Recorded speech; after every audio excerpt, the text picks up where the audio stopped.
It's Here First from IPR. I'm Megan McKinney.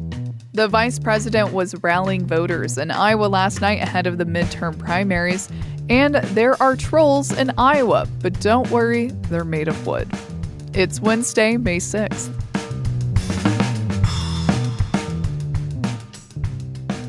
Vice President J.D. Vance told Iowans Republicans are the party fighting for them, not against them, in an event last night to support Republican Congressman Zach Nunn. Here's IPR's Isabella Liu. Speaking to a crowd of hundreds at a manufacturing plant, Vance repeated the Trump administration's claims of widespread fraud in the SNAP program and accused Democrats of enabling fraud.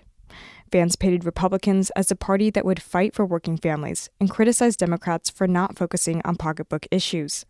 It's heartbreaking for a kid who came from a Union Democrat family to realize that Democrats these days, they seem to care more about gender transition than they do about you keeping more of your hard-earned money. Incumbent Republican Zach Nunn is running against Democratic State Senator Sarah Trump-Garriott in Iowa's 3rd Congressional District. The race is one of 16 House races in the country listed as a toss-up by Cook Political Report. I'm Isabella Liu, IPR News. The state of Iowa has shared its voter registration list with the U.S. Department of Justice. That includes driver's license and partial Social Security numbers of Iowa voters. The DOJ under the Trump administration has been demanding states turn over their full voter data, raising data privacy concerns. Iowa Secretary of State Paul Pate says he's legally obligated to comply. He says he's expecting the DOJ to uphold its promise to protect Iowans' sensitive personal information. Pate says he hasn't agreed to cancel the registration of Iowa voters deemed ineligible by the DOJ. He says voter list maintenance is the state's responsibility, and his office will determine how to handle any issues raised by the DOJ.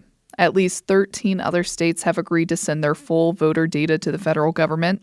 The DOJ has sued 30 states that refuse to comply.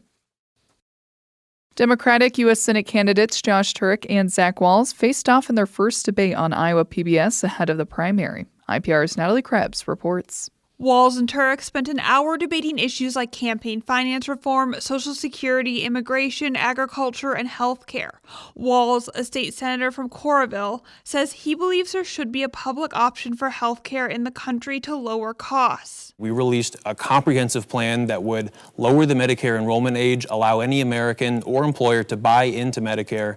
And to answer the question, you're going to have a combination of increased people buying into Medicare, and that was going to pay for a lot of the increased costs. Turek is a state representative from Council Bluffs. He says he also supports a public option to provide a baseline level of coverage for every Iowan.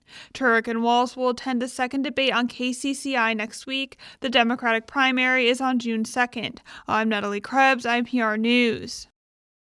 Several large-scale troll sculptures have been installed across Iowa and are now waiting for visitors to come find them. The works are by Danish artist Thomas Dambo, who is known worldwide for his troll creations. He makes them out of reclaimed materials, including scrap wood. That's my mission. It is to show that there is endless value in the endless trash. So that basically means that we are throwing out unlimited wealth. And that wealth can be translated into great artistic experiences. Each troll is unique and tells its own story. An Elkhorn, a 25-foot troll, references Danish immigration, while 3 more trolls in Clinton reflect the city's lumber industry history. A secret 5th wooden creature is also said to be hidden somewhere nearby. The Iowa trolls are part of Dambo's broader project to place at least 1 troll in every U.S. state. I'm Megan McKinney. Thanks for listening to Hear First from IPR. Hope you're having a good week and taking the time to be kind to yourself and those around you. Talk tomorrow.